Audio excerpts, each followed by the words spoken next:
And the reason there aren't like a bunch of stories about me hacking is because in every white hat engagement, your stack of NDAs is bigger than your report, right? Like no one knows what you did or what you found because it's always 100% buried. It has to be.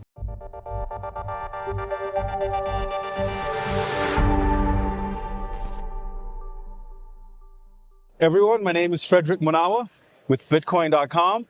And today we've got Mehow, Pospieszalski, CEO at MatterFi, and CEO and founder at MatterFi. Yeah.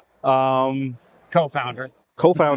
So Mehow, yeah. First thing I'm going to ask you, when I saw the name MatterFi, I was thinking, okay, what, I know DeFi, Yeah. there are all kinds of FIs, DeFi and other FIs and TradFi. Yeah. So what's MatterFi? What is We that? originally wanted to call it Matterhorn. And if you look at the logo, it kind of looks like a mountain and it happens to spell M and Phi. And, I just like mountains. But the whole point of the company is to secure what matters. That's why it was called MatterFi or Matter Financial. Because we're a company that makes essentially crypto or cryptographic empowered products also for the TradFi market, right? So we're not just DeFi. Like we have a very large Fortune 100 partner / customer that I can't publicly name yet, but they're about as traditional finance as you can get. It's an NYSE traded public company that's been on the stock market for over 100 years.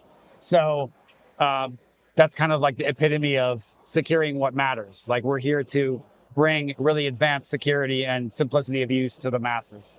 Cool. So when I read your website, I did not finish the white paper, did not have enough time, but I was thinking, okay, what do these guys do? So to me, the impression that I got is that you build wallets. We build wallets and custody systems, but they're very, very different than what people are used to. Okay. Right. So let me tell you how they're different. Yeah. So the first thing we built that's fundamental to our technology is what we call the send to name system. So it's like PayPal for all of crypto. So you would just sign up, like you can be the Frederick and you register that name and it's globally unique. Right. And now you can put the Frederick up on your Instagram and just say, hey, take any MatterFi compatible wallet and just send money to the Frederick. And all the other wallets will automatically do that without having to ask you for a receive address or anything. They will automatically compute your receive address. Okay. And that is a private computation, meaning that like if say my wife is sending you money, hi wife, then she'll send to a different address on your curve than I will. And I can't mathematically compute what address she's using. So it's like, think of it like Unstoppable Domains or ENS or Friend.tech or Fireblocks Network, except completely private and decentralized. And the net result is literally like PayPal for all of crypto. So you can just type in the Frederick, send Ethereum, done. The Frederick, send Bitcoin, done. The Frederick, send an ERC20 token, done. Send an NFT, done. And that's what our wallets do. And you can check it out at SwissFortress.com. SwissFortress.com. That's one of our first customers at MatterFi. It's a Swiss crypto wallet where you'll get to see all this tech working. So one thing that as you're speaking and I'm thinking about how this works, so somebody can send money to the Frederick from any MatterFi compatible wallet. Yeah. So what does that entail? Because that means all the other wallets have to be compatible with MatterFi. And how does that work? Yeah, how does that? Right. Well, how do you get them to become compatible? Is that a lot of work? Or is that something easy to do? It's fairly easy to do because it's available as an SDK. So you can take any wallet and essentially imagine the SDK is like a black box where you say, hey, I want to send money. I want to send Bitcoin to the Frederick. And what the black box does is sends you back, hey, this is the address to use. Okay. Right? And then the black box also will let your wallet, the Frederick's wallet, know this money's coming, and it does a few other things. But essentially, it's a one-way non-interactive cryptographic proof, so it's instant. So you don't have to wait. Like, there's no master list of addresses. The money's not going through some DeFi. There's no like thing that's handing out addresses centrally. It's a decentralized computation that's infallible. Okay. Right? So like, you don't have to do a test anymore. You can, but there's no need to, right? It's like, as long as the name is correct, then you will infallibly send the money to the Frederick. Okay. So a security corollary of that, which is especially important with the Bybit hack that just happened, is that type of fraud, address phishing fraud, is absolutely rampant in the industry, right? So like when you sign up for an exchange, for example, you do your KYC, you do your username and password, they do 2FA you, and then they're like, okay, send money to this address, right? So you as the end user, how do you know that's really the exchange's address? And the answer is you don't. You just have to it's trust me, bro accounting, because that's exactly how phishing happens, right? All the phishing is like, hey, bro, we're the real Binance, send money here, right?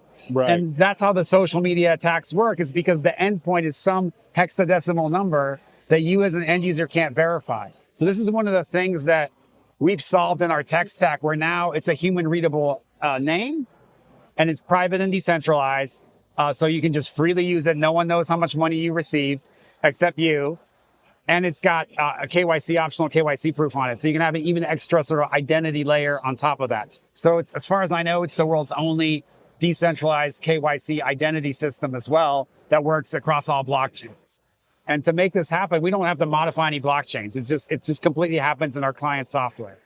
So far, on the adoption question, we have a lot of interest, like especially at this conference, especially recently, because we just soft launched our beta, and there are household names that people at Bitcoin.com would be very familiar with that are looking to adopt the tech. And I just can't say it yet because of, their pending deals. But I'm really excited about the level of adoption we're getting, because this is really tech that will save the world. So these clients, you don't have to say the names, but are they wallets or like wallet companies? They're wallet companies. They're ecosystems that need a wallet.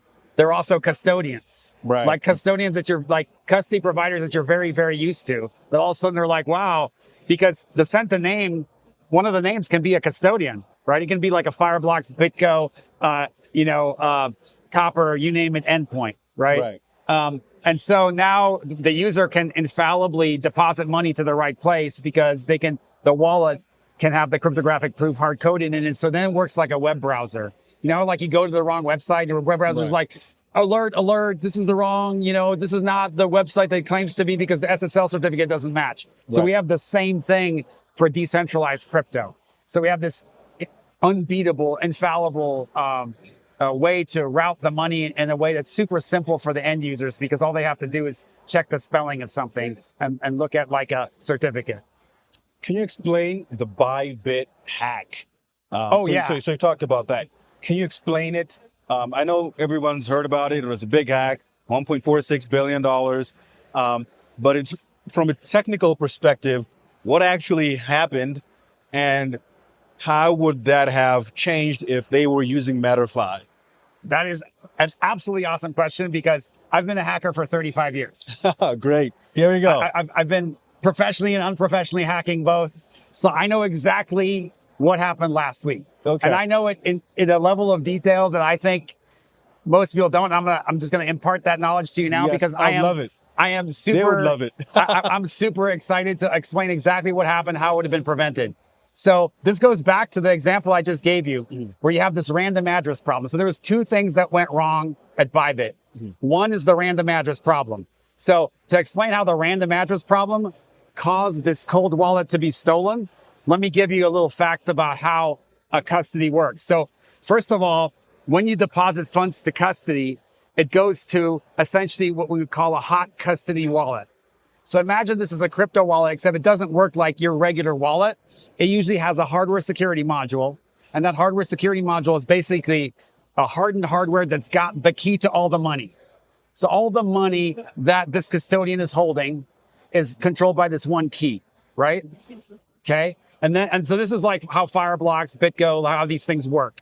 And then there is a policy engine that governs the security policy around that HSM. And typically what's done is that one key that's inside that HSM is actually sharded into, say, 3 keys. Right. And now the process of withdrawal, 2 people out of 3 have to sign, and then it goes out. So what you have is this infrastructure where hundreds to thousands of times a day, some combination of the policy engine, which can cache some of the keys. Like there's ways to put basically in the policy, set it that like if the transaction's under X amount, policy engine can sign, right? Or these admins, hundreds of times a day, they're doing this signing.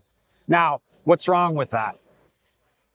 What's wrong with that is you've got people with keys hundreds of times a day, right? So what the North Korean hackers, and these are almost inevitably Kim Jong-un's hackers, Rocket Man's hackers, because in North Korea, no one breathes without that guy approving it, right? And they've been decisively linked to this hack because they're essentially trolling us. Like last week, they merged the funds from the Femex hack and the Bybit hack into one wallet, which is pretty much like the hacker way of saying, hey guys, we're totally owning you. We're taking all your crypto, watch us do it. Now watch us launder it, right? Like watch us now split the money into thousands of different addresses and try to obfuscate this and eventually cash it out.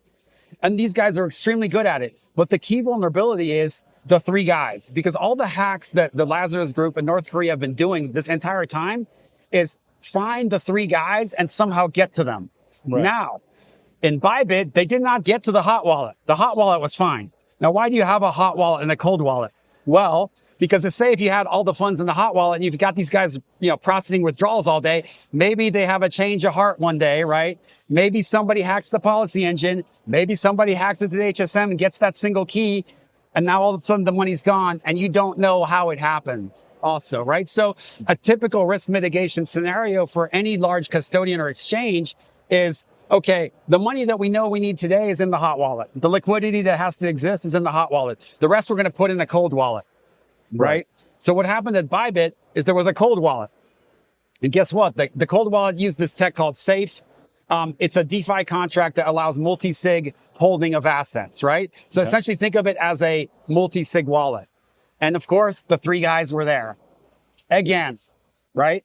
So the North Korean hackers, Rocket Man's guys, these dudes are just like amazing at finding the three dudes and finding some way to exploit them. So what they've done in the past is they've tried these UI hacks. They try to compromise them. They try to steal the keys. What they did specifically in the case of Bybit is they tricked the Safe UI into providing a message that the ledger that they were using was signing, but that message was not what was displayed in the UI.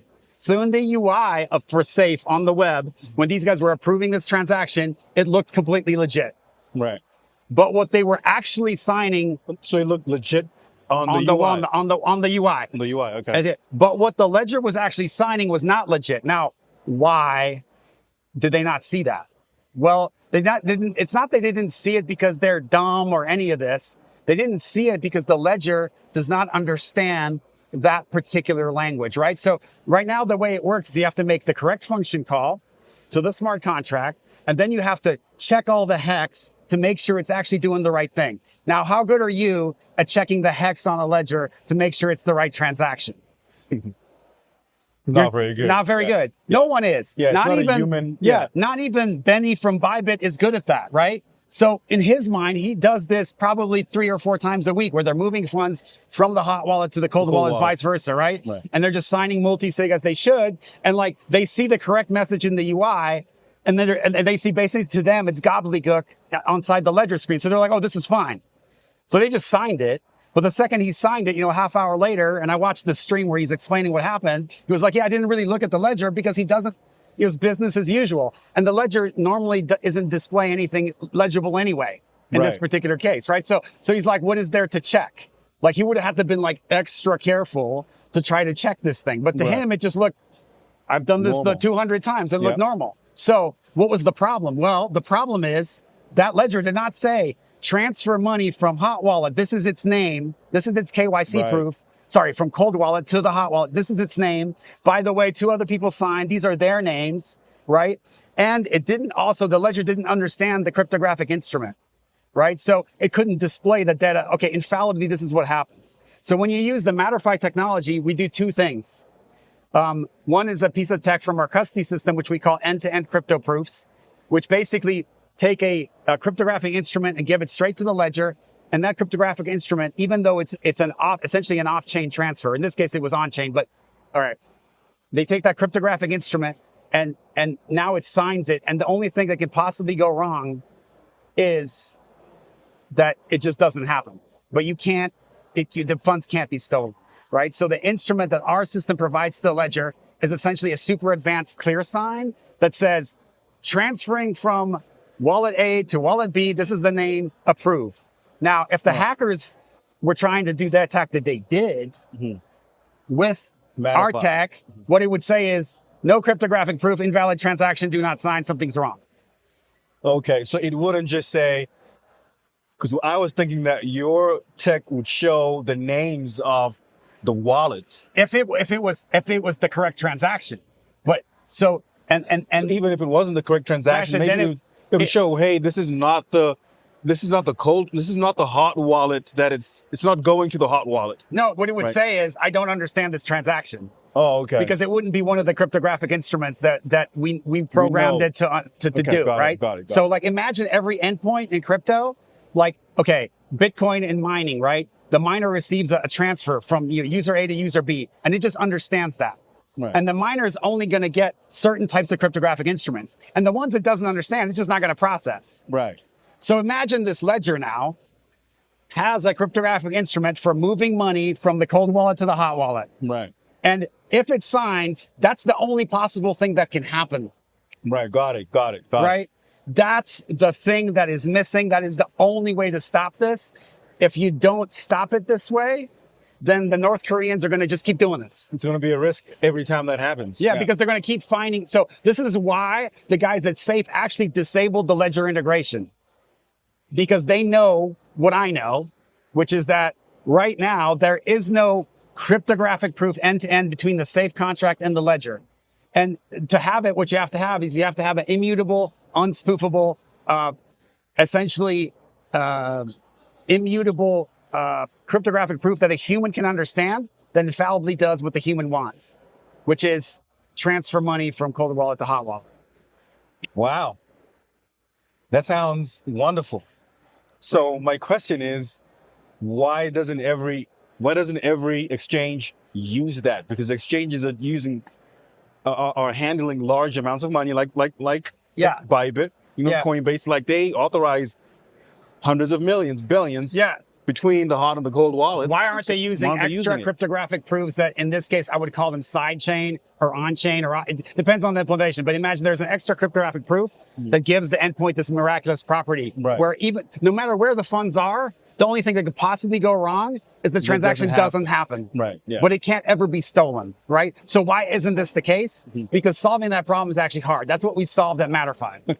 Right. So our entire custody system uses off-chain cryptographic proofs, meaning that like once you deposit money into our custody system, you get an off-chain cryptographic receipt saying, hey, you got 10 Bitcoin. Now what do you want to do with it? And now you whip out your private keys again and you sign this off-chain cryptographic instrument for, say, an instant transfer to another user, or transfer from wallet A to wallet B, or what have you. Right. And so there is no opportunity in that environment to do the injection that the hackers did. Because the endpoint always understands exactly what's going on. If it doesn't understand it, it just says, sorry, don't do it. Wow. So this is new, right? When did you're in beta right now? Yeah. So the send name is new. The custody's being deployed at this Fortune 100 company right now. That's a secret project, but there's a vault somewhere in the world I can't talk about. That's actually getting our sort of special HSMs installed, right? And what the special HSMs, hardware security modules. Okay. So these are the hardware security modules that understand that off-chain cryptographic proof. Okay. Right. And so okay, let me answer your question, because there's another thing I can answer, but let me answer your question. Why isn't this out there yet? Because we're just at a place right now where people are starting to learn about what we're doing. We just launched the beta. We just got a bunch of really awesome advisors on. So like Michael Turpin's an investor and advisor in our Series A. Rock Zacharias from Lunar Digital Assets is also an investor and advisor. Who else? DNA Fund is as well. We have a lot of KOLs. And then you can go to SwissForcer.com and see the tech starting to work. And then we're now in discussions with a bunch of custodians that do get it. They're like, oh yeah, this would fix Bybit. Why don't we actually start adopting the tech? So, and it's a very esoteric problem. Like you have to be super geeky to really get this stuff, right? So my co-founder, Chris Odom, came up with this almost 10 years ago, and it was like a very not very known project. And then MatterFi, which is my company, we bought Chris's project. We brought Chris in, Justice Ranveer, the people that sort of created the original idea. And then we just commercialized it and made it better. And now it's at a place where we're getting sort of community traction. Okay. And I do hope it gets a lot of community traction, because me as a hacker, I want the hacking to stop, right? Like I'm a white hat, like I'm a hardcore white hat. Right. And I worked So inside. you've always been a white hat, or you're a black hat? Never a black hat. Okay. When I say I was hacking professionally and unprofessionally, that's a joke. Okay. It was always professionally. And the reason there aren't like a bunch of stories about me hacking is because in every white hat engagement, your stack of NDAs is bigger than your report, right? Like no one knows what you did or what you found, because it's always 100% buried. It has to be, yeah. Yeah. So that's why it's not out yet. But certainly the Bybit hack has gotten us a lot more attention, but this is a problem that's just going to continue, right? So I can point out one more thing about those end-to-end cryptographic proofs. Did I already tell you about how you don't need the admins in the hot wallet? No. Okay, cool. We talked about the admins, but we didn't talk about why you don't need them. Okay, right. Like who's going to sign? Right, So, exactly, right? Tell us. Yeah. Tell you. Yeah. So in the hot wallet and the cold wallet, you normally got the 3 guys. Now in the cold wallet, because it's a cold wallet, you're always going to have the 3 guys. And the best we can do is make those 3 guys really hard to fool. Right. Which is exactly what I just described. Like their choice is, I know the right thing's going to happen, or I know this is the wrong thing and I shouldn't sign it. That's what MatterFi does. So, but there's another thing that we do that's really, really cool, which is in the hot wallet, we eliminate the 3 guys entirely. In the hot wallet. In the hot wallet, you don't need people with keys to process withdrawals. Now, why is that the case? It's the same reason, Bitcoin.com, that the miner doesn't need people running it to process your transaction. The miner receives a cryptographic proof that says, I want to take my Bitcoin and send it to somebody else. And it's just like, yep, this is signed. I can verify. Right. This is signed. It just happens. So now imagine in our case, we have a withdrawal instrument that's an off-chain cryptographic instrument that is also signed by the end user's wallet. Incidentally, it's the same key that they use on-chain for the ease of experience here, right? And when the HSM receives that withdrawal request, it's like, oh, this is Mehow and he's withdrawing his money. And I know his name and I know how to compute his receive address. So now we've solved 2 problems at once. One is there's no opportunity for the attacker to put in some other address and withdraw my money to himself. Okay. Because the money that was deposited by Mehow in our system will always go back to Mehow. It'll always go back to my wallet, because there's no place for the attacker to be like, here's my address. I want to withdraw to this address, because it's not necessary. The second thing that's not necessary is people with keys, because the HSM receives the end-to-end cryptographic proof from the user. So it just knows this is Mehow, so it's okay to sign. Now, it can ask a person, hey, is this okay? Because this transaction's over, say, $10,000. It needs, now, it can ask that person, but that person doesn't need to have the keys to anything. Therefore, they can't be compromised. Therefore, the 3 guys in our hot wallet do not exist. But when it asks, doesn't the person who answers, doesn't that person need to have the authority to answer so that they can have the authority, but they can't have the keys. They can say no, but they can't steal the money. Therefore, they can't be compromised by hackers to steal the money. So if they say yes, it just goes to where it's supposed to go. Yeah, when Anyway. they say yes, the HSM says, okay, human verification required, yes, no. Answer comes back from the human, yes. Then the HSM, which has the key, It just goes to where it's supposed to go. Yeah, Okay. it just signs and immediately goes back to Mehow. Okay. Okay. So the reason that's important is we've eliminated most of the attack surface, because most of the Lazarus Group hacks aren't on the cold wallet, they're on the hot wallet. Right. So, right. so like, because they don't care which 3 guys, maybe it's 5 guys, maybe it's 2 out of 2. These things are set up in various ratios, right? But they just got $1.5 billion to find the guys. They're going to keep finding the guys, right? As long as this exists. So we have to make sure that either the guys aren't necessary or the guys are really, really secure. And I hope I've thoroughly answered that question. That's a great answer. Great answer. Thank you, Frederick. This is enlightening to me as well. Yeah, I'm sure. I'm super passionate about this, which is why, like, I can see. when you asked me, I was like, oh, he's going to ask about Bybit. Oh, I got all the answers. I know exactly what happened. I know exactly how to fix it. And I'm probably one of the few people in the world that does know both those answers. So I'm really grateful to be able to get this message out through Bitcoin.com. So how long have you been a hacker for again? I know you I'm mentioned 53 and I started 15. So 38 years. Okay. So how did you get into crypto from, I mean, I'm sure there's an easy path into crypto from hacking. Yeah, well, I woke up one day and I was like, damn, because before, like, here was my job before was working for the super rich and the super powerful corporations almost entirely, and making them more rich and more powerful and or more deadly. That's what government contracting is. Right. Fair enough. There was one particular engagement that I don't want to get too far into, but morally it was very, very disheartening. Right? It was just like, I found all these problems in the system that for the good of the people should have all been fixed. And instead, what happened was like that thing you hear in conspiracy theories, it was buried, I was threatened, like all of those things happened. And none of my findings were revealed to the public, and there was probably public harm because of that. But I couldn't say anything. Because I would have been sued to infinity, and maybe I would have been in jail too. Right? So that was like I literally basically quit doing it after last gig, you know, and I took a sabbatical, like a 5-year sabbatical. And all of a sudden crypto came out and I was like, oh man, we just created like a giant honeypot for the hackers. Like before, the hackers were like, we're going to do some ransomware. We're going to do some viruses. We're going to threaten some people. We're going to steal some databases. We're going to steal some credit cards. And all of a sudden we put Wells Fargo essentially and all their money, like, and this is exactly what happened at Bybit.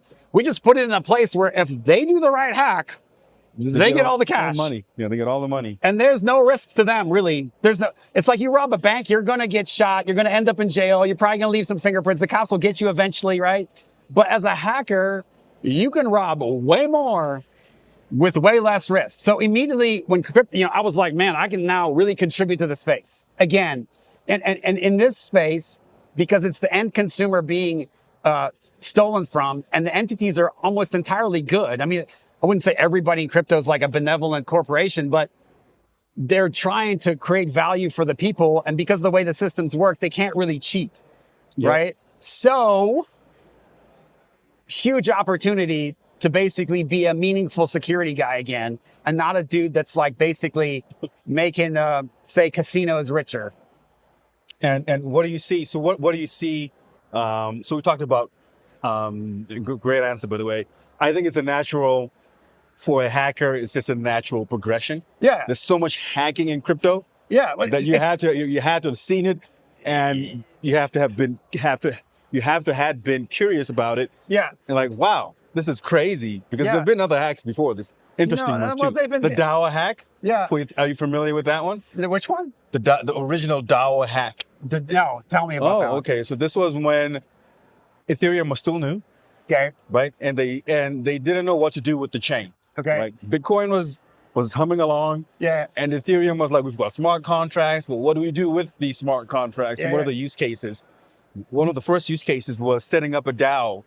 Distributed Autonomous Organization. DAO. Yeah, the DAO hack. Okay. So this was before I re-entered security. That's why I don't know about it. But tell me. Yeah. So that was the original distributed autonomous organization. Yeah. It's called the DAO. Yeah. Okay. And so what happened was people would come in, they would find ventures like Ethereum projects that they wanted to fund. They pool the money together. Yeah. And then fund these different projects. Yeah. There was a smart contract that was badly programmed. Yeah. Somebody found the vulnerability. Yeah.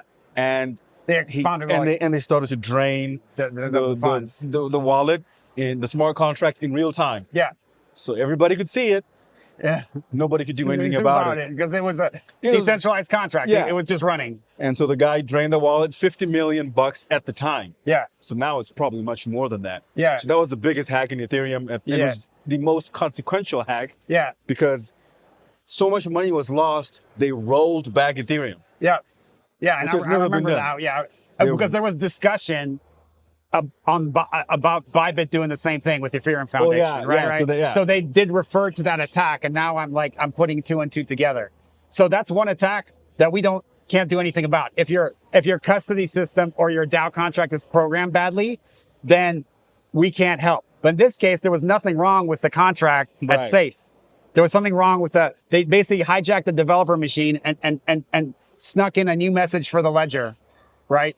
And so neither the developer or the guy signing it had any idea what was really going on, and you couldn't expect them to because they didn't have MatterFi's essentially off-chain, on-chain cryptographic proof turbo clear signing is what I would call it. Turbo clear sign. Yeah. So we've got Solana, we've got Ethereum. Yeah. Right. Two competing smart contract platforms. When we look at the metrics, Solana is on the way up. Ethereum seems to be at least stagnant, maybe even going down. Yeah. So what are your thoughts about Solana versus Ethereum?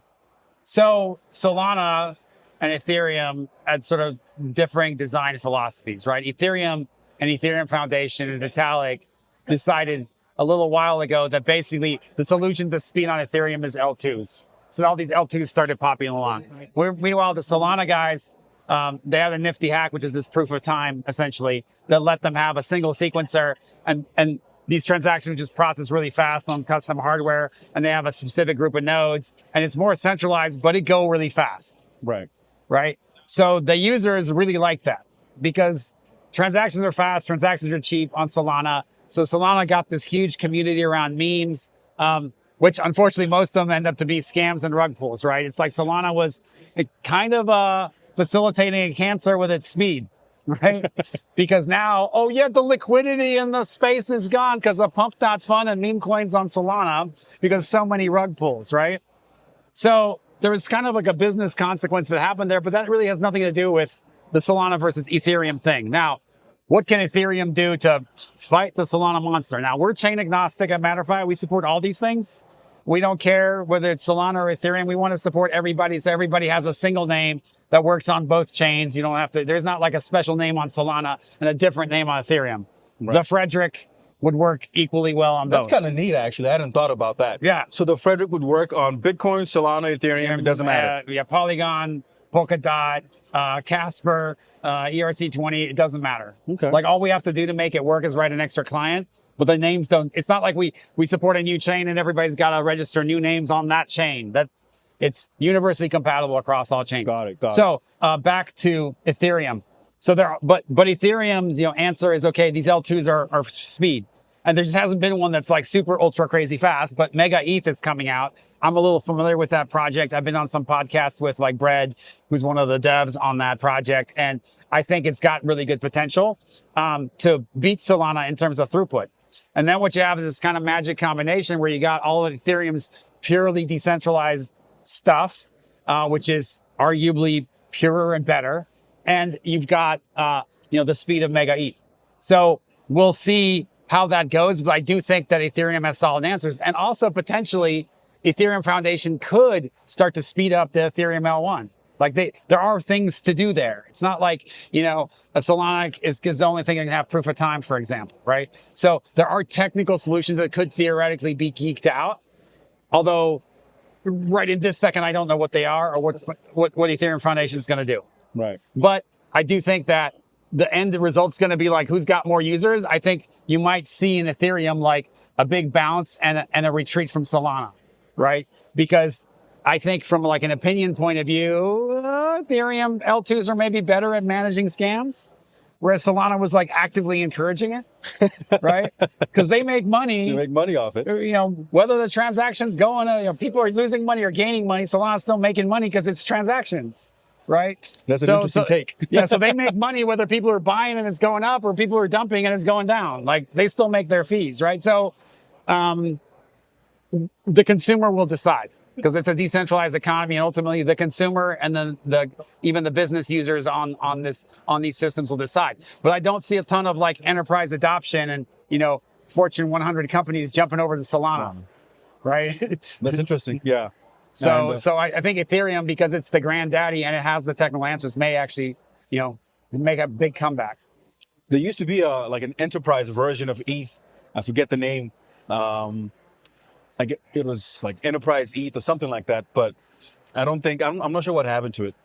Probably wasn't that successful, but that's interesting that, you mentioned that Solana doesn't have that kind of enterprise whereas adoption, ETH does, at least right now. Yeah. ETH and L2s, they have a lot more enterprise adoption. And, it's like, not every, say, not every sort of TradFi company is going to support Solana, but they're definitely supporting Ethereum and Bitcoin. Right. Yeah, the two big ones. So besides Megaeth, besides MatterFi, what do you think is the killer app of crypto? Or is there any app that when you see it, you say, this is, with conviction, this is the best thing happening in crypto? I mean, I really want to answer my stuff, but I won't. I think the best thing that's happening in crypto is outside of crypto. Okay. I think what's happening right now is there is this generational shift that most people haven't seen. I grew up in communist Poland, where it was just like North Korea. It was super bad. And that's what happens when the bureaucracy and the lack of freedom get taken to an excess, right? And then I immediately came as a teenager to freaking America, Reagan's America. And man, it was a cool place. There's a reason the 80s got some nostalgia. And, Stranger Things started with a bunch of kids in the basement playing, D&D, because honestly, it was a cool freaking time. It was a good time. Economically, people were doing well. And this generation, most of the people in crypto have not experienced that. They have experienced increasing government bloat, spending, and this sort of overwhelming weird cloud over, a proper, normal functioning business environment. And I think what's happening now is we may see a ton of crypto deregulation. I think it's highly likely.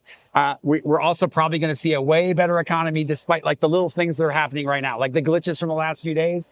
I think we're still totally in a bull market. Yep. I think these things mean nothing. This is just FUD because people are like, oh, I don't know what's happening, right? Where we're going to end up if, barring Trump's sort of inflammatory language here and there, because that's just his personality. But what he's doing is he's getting us back to a time where there is a budget surplus. The country's getting out of debt, not getting into more debt.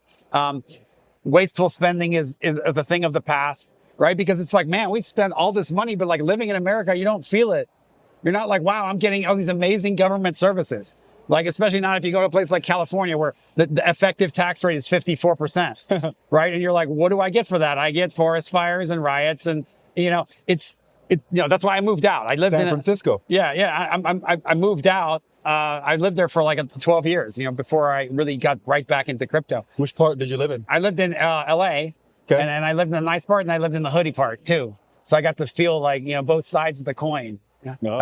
So it was interesting. So I think what's going to happen now is people may finally get to experience what a normal, smaller government that really values personal liberty and a proper economic environment that really gets you growth, where interest rates aren't crazy, income is high, expenses aren't insane, right? Everything is functioning as it should, and there is no swelling government. That is the killer app for crypto, because that's going to drive an entirely new wave of a new wave of innovation that no one's seen for a new generation of people that have not experienced it.